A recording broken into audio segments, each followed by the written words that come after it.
Bueno, buenas. Bueno, aquí estamos en el club de lectura. Estamos con las obras de S.S. Van Dyne y estamos viendo el caso de los asesinatos del obispo. Y vamos a iniciar lo que es el capítulo. Ya andamos por los capítulos finales.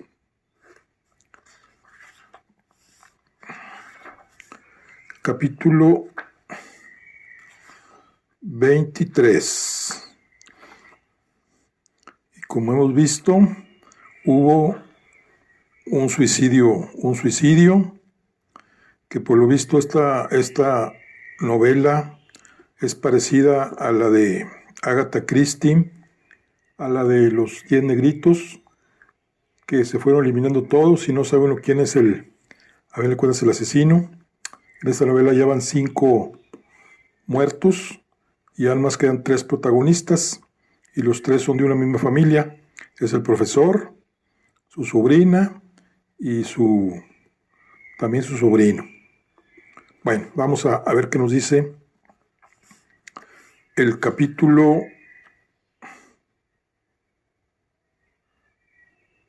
23. Un descubrimiento sorprendente. Lunes 25 de abril, 8:30 de la tarde. Transcurrieron 8 días. El velatorio de Drucker se realizó en la casa de la calle 76 y a él asistieron los Dillard, Arneson y algunas personas de la universidad que acudieron a rendir el último tributo de respeto a un hombre de ciencia por cuya obra sentían sincera admiración. Vance y yo estábamos en la casa la mañana del sepelio, cuando llegó una niñita con un ramo de flores que ella misma había cortado y pidió a Arneson que se las diese a Drucker. Esperaba de él una de sus habituales salidas cínicas y me sorprendió cuando le vi tomar las flores gravemente y oí decirle a la niña con tono casi tierno: «Se las daré enseguida, Madeleines». Humpty Dumpty te da las gracias por haberte acordado de él. Cuando la niña se alejó, conducida por su aya, Arneson se volvió a nosotros. Era la mimada de Drucker. ¡Qué hombre tan extraño! Nunca fue al teatro y detestaba los viajes. Su única diversión era jugar con los pequeñuelos. Menciono este episodio porque, pese a su aparente insignificancia, estaba llamado a ser uno de los más vitales eslabones de la cadena de evidencias que iban a aclarar sin asomo de duda el problema de los asesinatos del obispo. La muerte de Pardee creó una situación casi única en los anales del crimen moderno.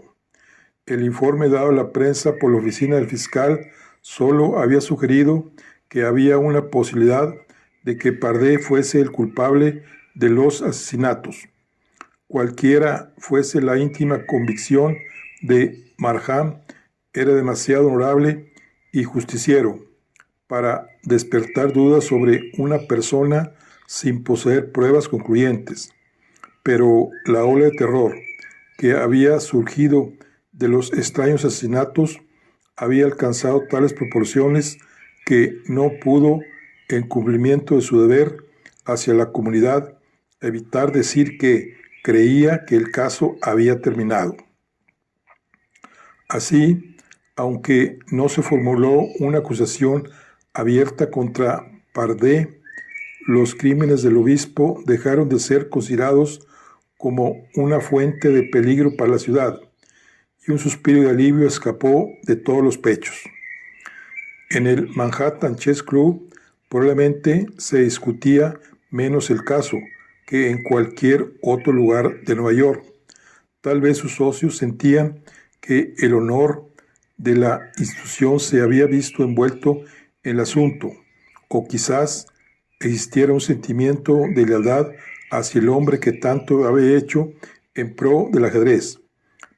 pero cualquiera que fuese la causa de que en el club se evitase hablar del asunto, el hecho es que los socios asistieron a su entierro casi como un solo hombre. No pude evitar mi admiración hacia ese tributo, al camarada y al jugador, pues fueren cuales fuesen sus actos personales, había sido uno de los más grandes sostenedores del antiguo juego de reyes del que eran devotos. Pardé legó una importante suma para el fomento del ajedrez. En el otoño de ese mismo año, como se recordará, se llevó a cabo en Camp Springs el torneo de homenaje a Pardé.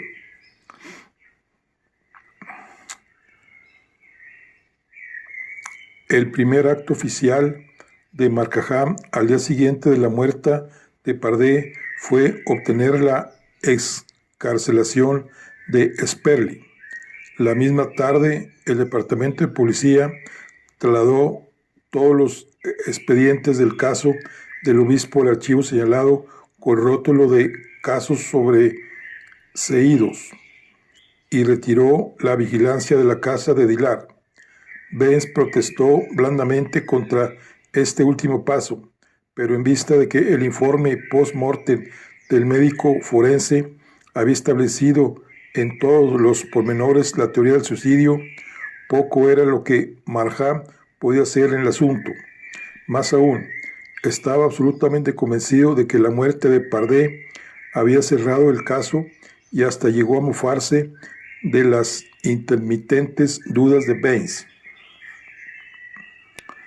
Durante la semana siguiente, al hallazgo del cadáver de Pardé, Ben se mostró inquieto y más abstraído que nunca. Trató de interesarse en varias cosas, pero en vano. Estaba irritado y su casi milagrosa ecuanimidad parecía haberle abandonado. Tuve la impresión de que esperaba algún acontecimiento.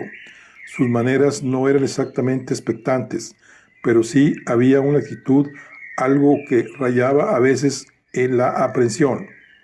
Al día siguiente del entierro de Drucker, Benz fue a visitar a Arneson. El viernes por la noche le acompañó a la representación de Espectros de Ibsen, un drama que, como yo sabía, les gustaba. Se enteró de que Bella Dillard se había ido a pasar un mes en casa de un pariente en Albany. Como explicó Arneson, la muchacha había comenzado a experimentar los efectos de cuanto había tenido que soportar y necesitaba un cambio de ambiente. Arneson estaba triste por su ausencia y manifestó confidencialmente a Benz que había planeado casarse en junio. También supo por él que el testamento de la señora Drucker instituía a Bella Dillard y al profesor como herederos universales en caso de muerte de su hijo, hecho que pareció interesar a Benz en sumo grado. Si yo hubiera sabido o simplemente sospechado que asombrosos y terribles acontecimientos se cernían sobre nosotros aquella semana, dudo que hubiera podido resistir la tensión nerviosa, pues el caso del obispo no había terminado. El horror no se había colmado todavía, pero hasta ese horror fue una pálida sombra de lo que pudo haber sido si Vance no hubiera discriminado el caso en dos conclusiones por separado, de las cuales solo una había terminado con la muerte de Pardé. Era la otra posibilidad, como supe más tarde, la que le retuvo en Nueva York vigilante y mentalmente alerta.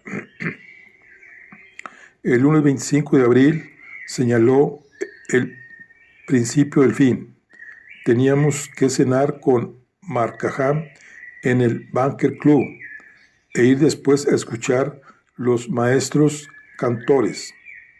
Los maestros cantores es la ópera favorita de Benz entre todas las de Wagner. Afirmaba que esta era la única ópera que tenía estructura sinfónica y más de una vez se lamentó de que no hubiese sido escrita en forma de trozo orquestal en vez de vehículo de un drama absurdo. Nota del traductor. Bueno.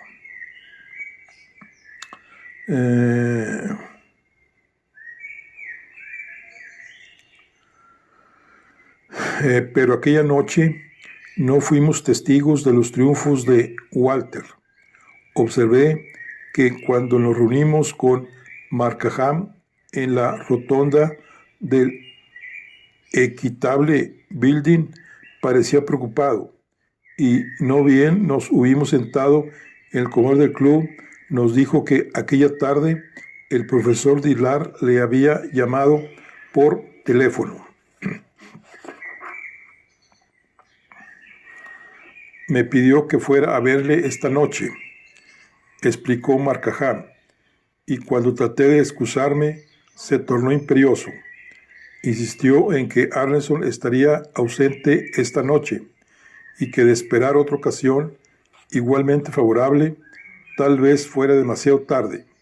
Le pregunté qué quería significar con eso, pero se negó a ser más explícito e insistió en que fuera a su casa después de comer.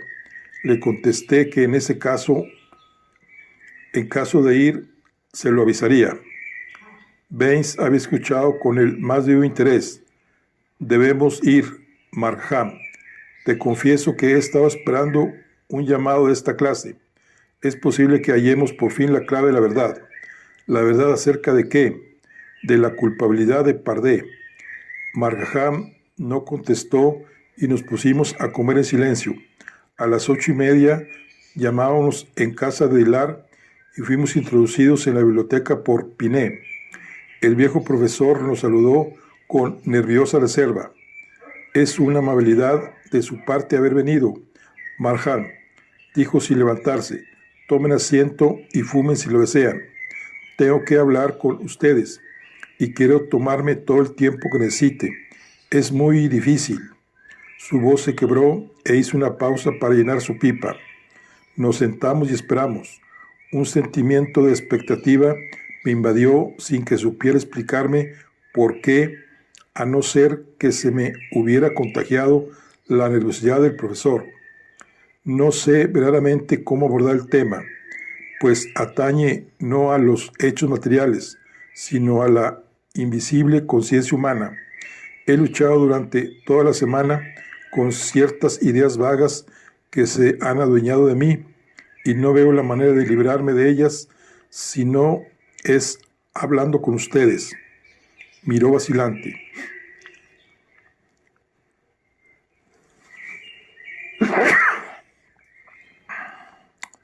Preferiría exponer estas ideas no estando presente Sigurd, y ya que esta noche ha ido a ver Los pretendientes de Ibsen, a propósito su obra favorita, he aprovechado la ocasión para citar a ustedes aquí.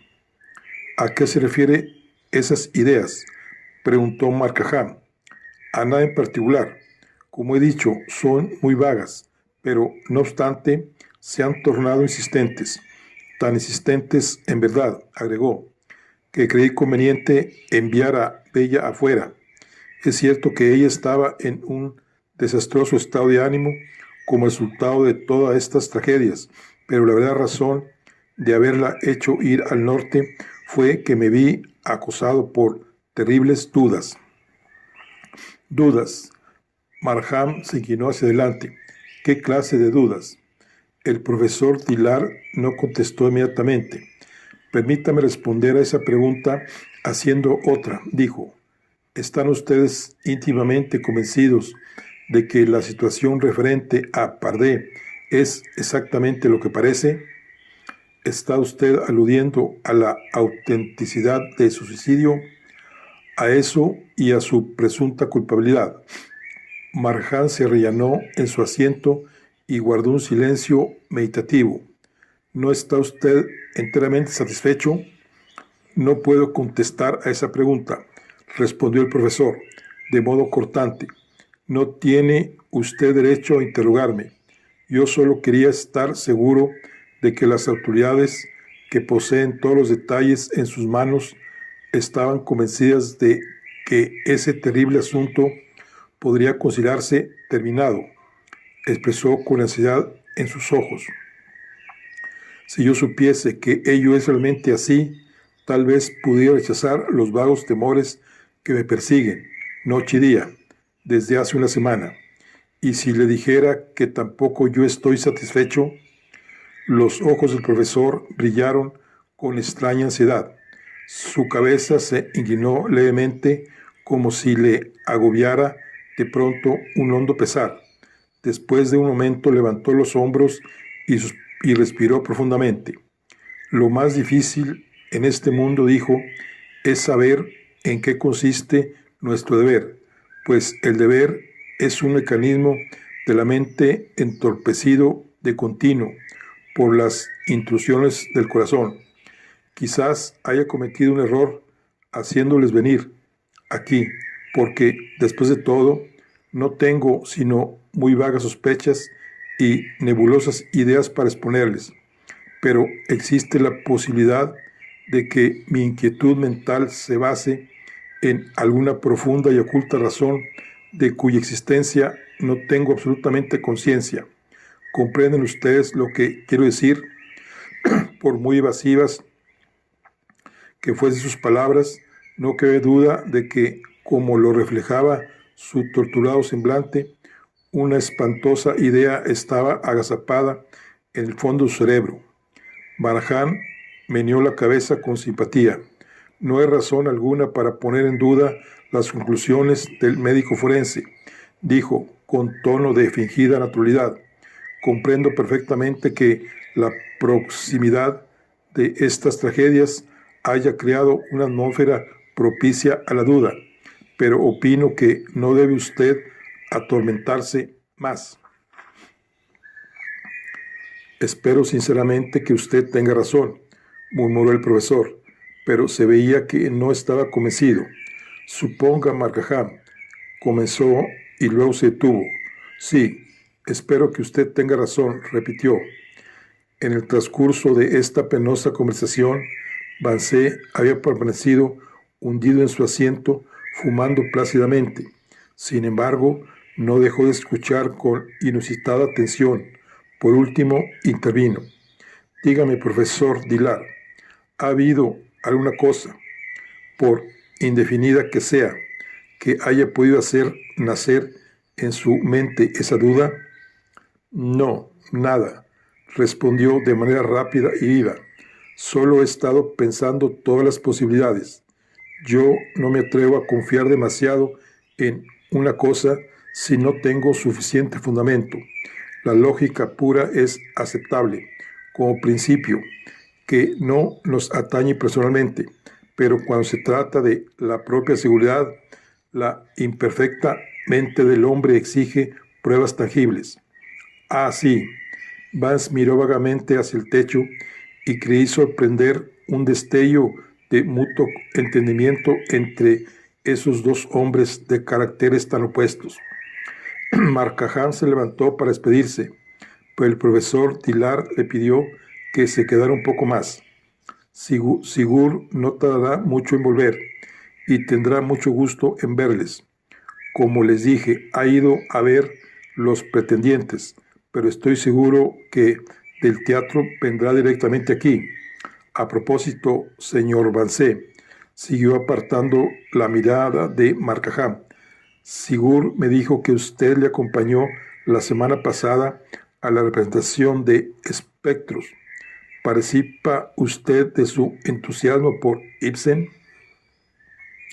Un leve fruncimiento de cejas de Vance me reveló que la pregunta le intrigaba un tanto, pero cuando respondió no había en su voz indicio alguno de perplejidad.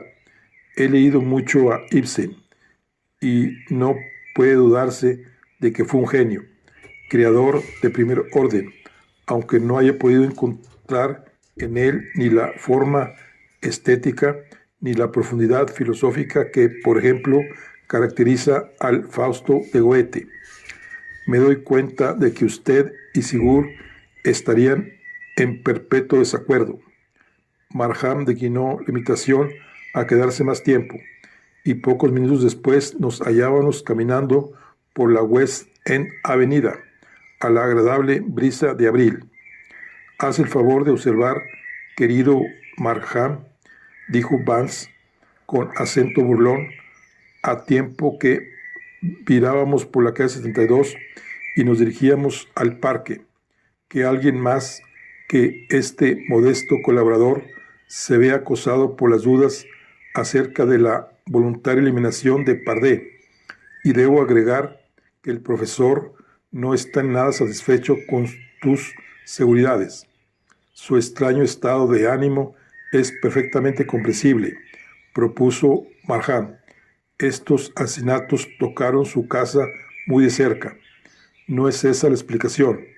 El anciano profesor abriga ciertos temores y sabe algo que no nos va a decir». «No, es esa la impresión que me ha dado».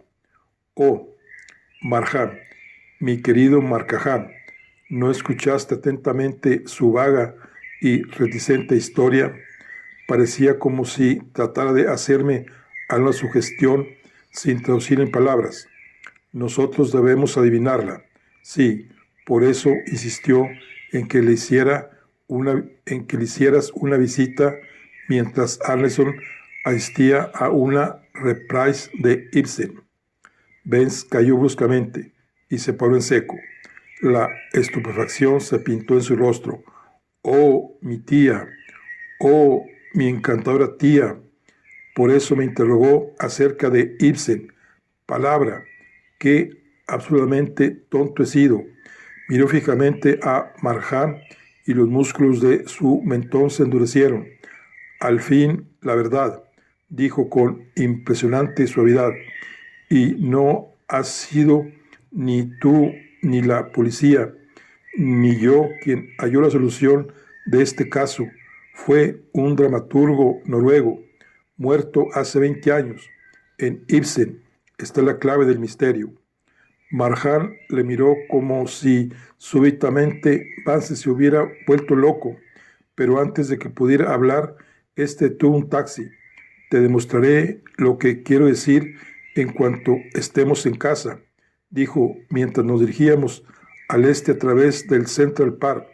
«Es increíble, pero es verdad, y yo debía adivinarlo hace tiempo, pero el doble sentido de la firma de esas notas estaba demasiado velado por otros posibles significados. Si fuera verano en vez de primavera», comentó Marham irritado, «diría que el calor te había afectado». «Desde el principio sabía que había 3 posibles culpables», continuó Vance. «Cada uno de ellos era psicológicamente capaz de cometer esos asesinatos, siempre que el impacto de la emoción hubiera trastornado su equilibrio mental, de manera que no quedaba otra cosa que hacer sino esperar alguna indicación que enfocara las sospechas. Drucker era uno de los 3 posibles asesinos, pero fue eliminado y quedaron solo 2. Luego, según todas las apariencias, Pardee se suicidó, y admitiré que su muerte hizo razonable la suposición de que él era el verdadero culpable, pero una duda me carcomía. Su muerte no era convincente, y aquel castillo de naipes me obsesionó. La partida era tablas, de manera que seguí esperando y estuve al acecho de mi tercera posibilidad. Ahora sé que Pardee es inocente y que no se suicidó. Fue asesinado, lo mismo que Robin, Spring y Drucker. Su muerte fue otra obra satánica. Fue la víctima arrojada a la policía en un ímpetu de diabólico humorismo. Y desde entonces el asesino se ha estado riendo para los adentros de nuestra credulidad. ¿Por qué razonamiento llegas a tan fantástica conclusión? Ya no es más que cuestión de razonamiento.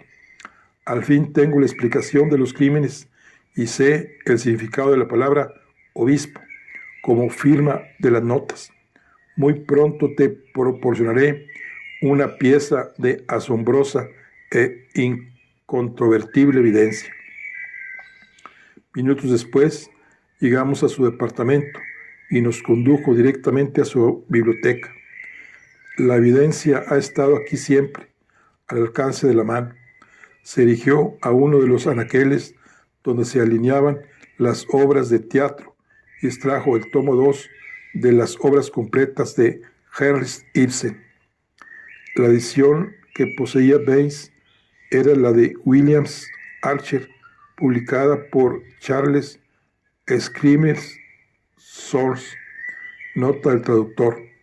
Ese volumen contenía los vikingos en Helgeland y los pretendientes, pero el primero de esos dramas no interesaba a Vance. Buscó directamente el reparto de los pretendientes y puso el libro en la mesa delante de Marjan. Lee el reparto de la obra favorita de Arneson, dijo.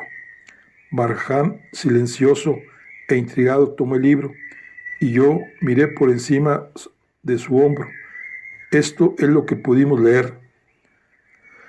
Hakon Hakonsson, rey electo de los Birchleg, Inda de Barter, su madre, conde Skule, Lady Rangin, su esposa, Sigrid, su hermana, Margrethe, su hija, Gutor Igesu, Sigurd Rubing, Nicolás Arneson, obispo de Oslo, Dagfini, el campesino, mariscal de Jaco, Ivar Boche, su capellán, Vegar Baerada, uno de sus guardias, Gregorius Johnson, un noble, Paul Flida, otro noble, Ingeborg, esposa de Andrés Sikilandervan, Peter, su hijo, un joven sacerdote, Cira Williams, capellán del obispo Nicolás, Master Cigar de Brabant, un médico, Jager Skiles, un irlandés,